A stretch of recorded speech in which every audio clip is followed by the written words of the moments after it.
All right, YouTube.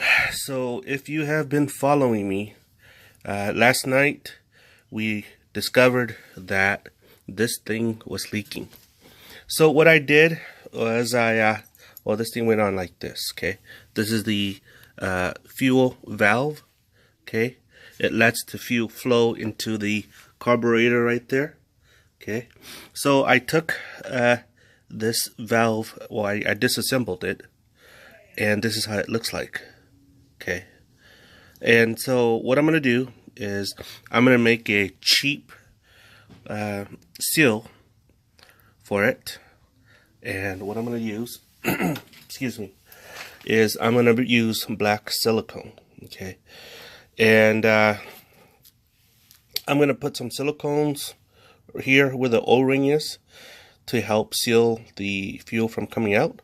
And then after that, I'm gonna put a little bit of a silicone onto here, and then I'm gonna seal it. And then I'm gonna bolt the cover here back on. Okay, guys. So this is what I'm doing. I place a little bit of a silicone around here. Earlier, I said I was gonna put the seal here and then silicone this, but I decided to go against that. So instead, I put the seal in here first. Okay, I installed the seal in here, the O-ring, and then I dab a little bit of a silicone around the edge here. Okay, and so I've also dabbed a little bit of a silicone around the housing here. So when I'm ready to tighten this, it'll go in. You'll notice that this is the back plate right here, and this little washy here. The reason why it's kind of concave, like, oh, it's crooked like that, is because it's to push this thing out when I unbolt that. Okay, so, and take into consideration, you see this little smile area right here, that goes where the hole is, right there. I don't know if you see. Yep. Okay, so here we go. So it goes in. Okay, so I'm gonna tighten this. Slowly tighten this.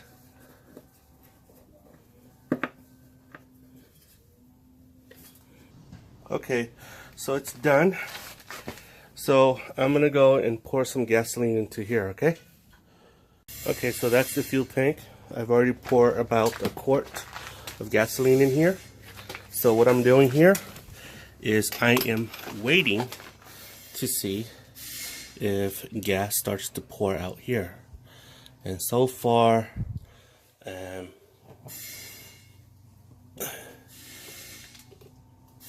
oh, it is pouring. Look, look, look. There. So it's not pouring from here. Let's go look where it's coming from. Okay, guys, so it looks like it's coming from that little end right there. And that looks abnormal. Okay, look. And it's coming from here. So the carburetor here is leaking. Okay, guys, so this is what I got. What I have is a stuck float pin that is inside this carburetor. So what I have to do, guys, is I have to rebuild this little carburetor here. And it's going to be fun. Okay, guys, so what I did, I removed the fuel tank. I stripped down the bike. See how the bike is naked? The seats right there, the side facade, or fascia, if that's what they call it, is removed. Everything's removed. What I have here is a bare carburetor along with some fuel line and a choke line here. Okay, there's a choke right there, or either here or there. Okay, we'll find out later. I've never worked on Yamaha carburetors before, but once you work on a couple carburetors, small carburetors, they're basically the same concept. So that's what we're doing. The float is in here, so we're gonna strip down we're gonna take out the carburetor, remove the carburetor, and we're gonna split this apart and see what we could find in the float. My guess is that due to years of neglect, gunk probably built up inside, and so we'll probably have to clean the carburetor with carburetor cleaner.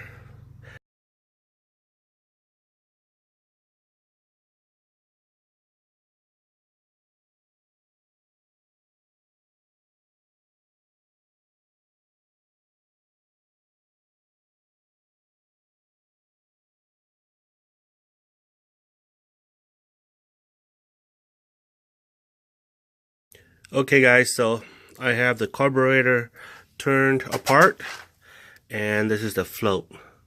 Okay, so what I'm looking for is the float needle, which is that one right there. Okay, this little needle right here shuts the fuel off when this thing is filled with gas, right? So you see this little gas bowl right here? This thing goes under or goes on top of this, and it sits like this. Okay, so it acts like a basin, and when the fuel is filled up to here, okay, to the top, what it is that this thing floats, and as it's like a toilet bowl, right? Like your toilet, it comes up and it shuts the fuel off. Okay, so what I'm looking for here is I'm looking to see if the needle, okay, the valve needle there even goes up and down, and it doesn't. Okay, so what I'm seeing here is it's a stuck needle. Okay, so what I'm gonna do is I'm gonna punch this right here off, and I'm gonna pull out the needle there and see if I could clean it. If not, I'll probably have to order a new needle.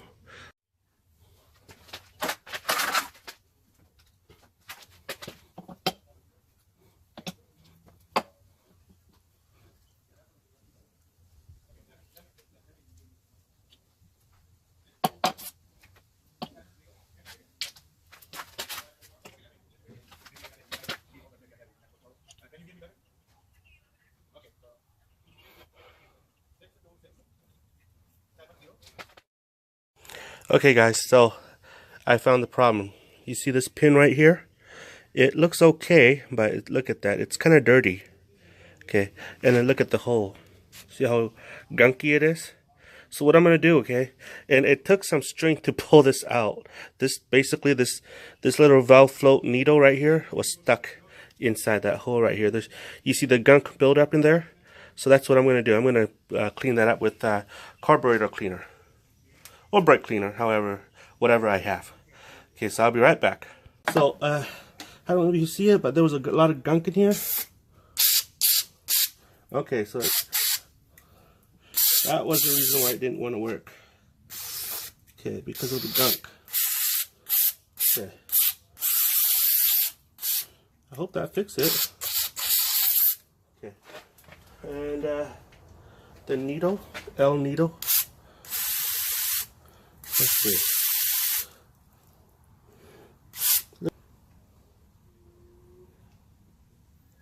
Okay. So yeah, looks good. I got some punch. So we can take this in. It's clean. Yep. What I'm gonna do is I'm gonna spray it here.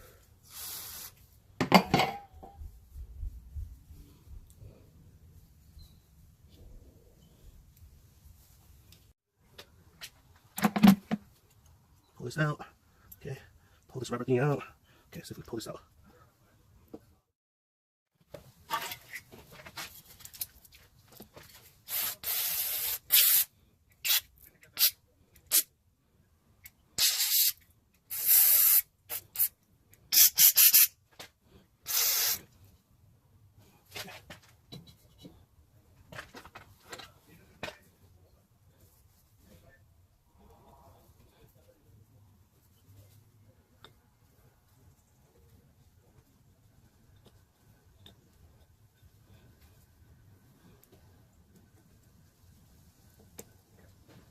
Okay, this thing doesn't want to come out. Maybe there's a reason why, I don't know. Okay, I've never worked on these carburetors before, so let's try the needles again. Okay, so the needle is nice. Okay. Okay guys, so this is what I did. After I cleaned this whole thing here, what I'm going to do is I'm going to install the float. Okay, so I'm going to put the float in, or the needle into this little thingamajig. Okay, hold that so the needle doesn't fall out. So here's the fun thing about this. See that little hole right there? That's where the needle goes to. Okay, so I'm gonna go in like that. Okay, wiggle it to the point where the needle will. Okay. Again, very delicate. Patience. There you go. Okay. Yep, pin goes in and out. Okay, test. Fill this up with okay, you see that? It's leaking. So by pressing this up, it should close the pin. So there you go. Watch this. The minute I let go of my finger, the float here will go down, and my brake fluid will come out. There. Stop. There. So it works. So that's how I'm gonna put it in. I've already put silicone on this. So what I'm gonna do here is I am going to put this in like this. There. Okay, so it's in. So then I'm gonna fast forward this part. Oh.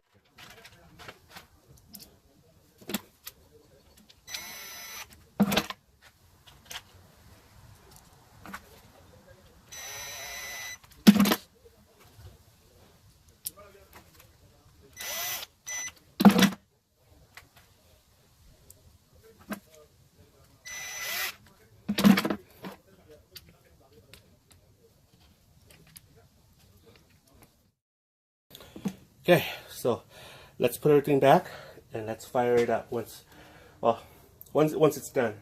Let's fire it up. I'm gonna stop this here and install everything. Okay guys, so I got it installed. Carburetor is in. Okay, carburetor is in.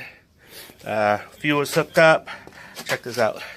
Let's do this. Let's turn this to on. Okay, it's not leaking from here like yesterday. Oh, forgot this pin.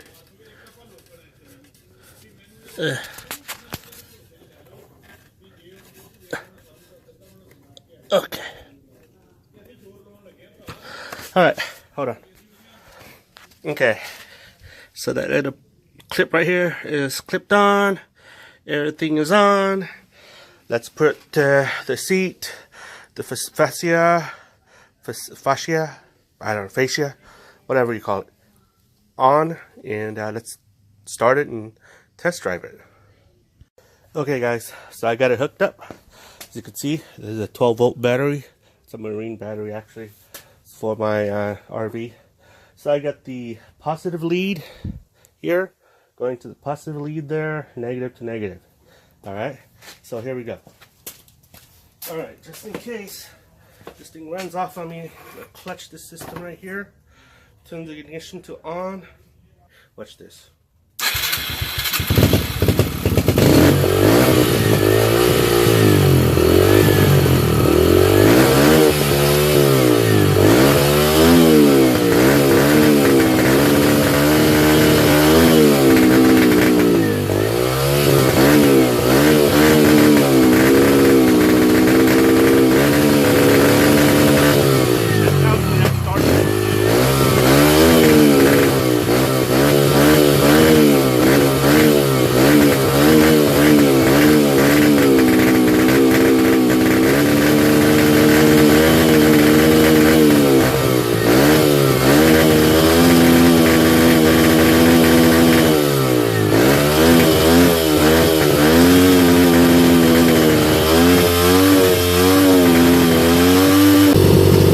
I got it running. So basically, this is what I found out. The carburetor needed some tuning. That's a fuel screw right there. I turned it in all the way and I backed it out twice. It's 2 full turns. And that gives it open up the fuel into the carburetor, and also I could get it idling. So what I found out was my brother-in-law broke this, okay? because it broke that, it wasn't stable. And so what I found out is that it keeps dying. So in order to idle, you have to pull the choke. Okay? You have to pull the choke here, and it'll idle, but once you go, the choke here goes down. And so it wasn't doing any good. So I found out that if I rig this like that, this line right here that goes here, down into the carburetor, I found that if I zip tie this tight to this thing right here, and zip tie this other end here, what I found out is that it'll idle. So it runs great. This is what I did as well. You might not agree with me, okay?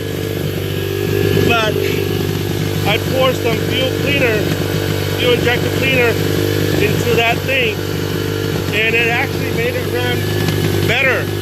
I know you won't agree with me. I'm not a motorcycle mechanic.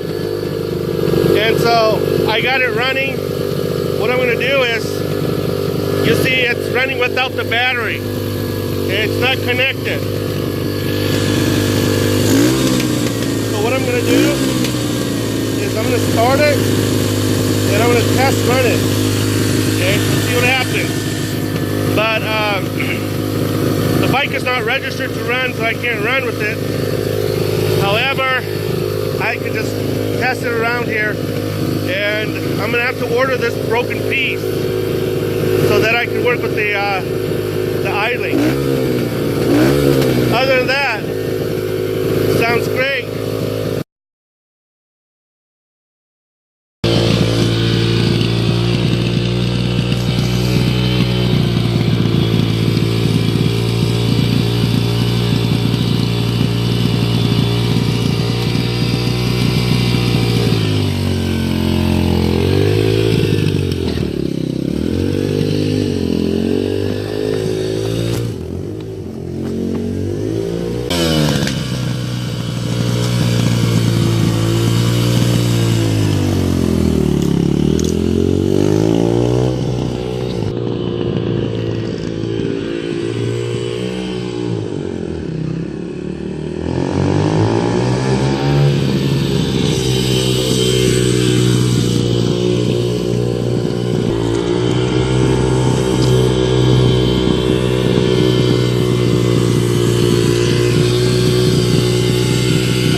Hey guys, so that's that. So I'm not a motorcycle mechanic, so I'm gonna ask you, why are there so much blow-bys? Okay, that's gear oil coming from here. So maybe you can tell me why. Okay, but other than that, I got the thing running. So let me know what's on your mind, how I can take care of that. Check that out. It's dripping like it's peeing. So I could share you some advice. Other than that, I guess it'll be a project, and I'm gonna see if I can figure this out.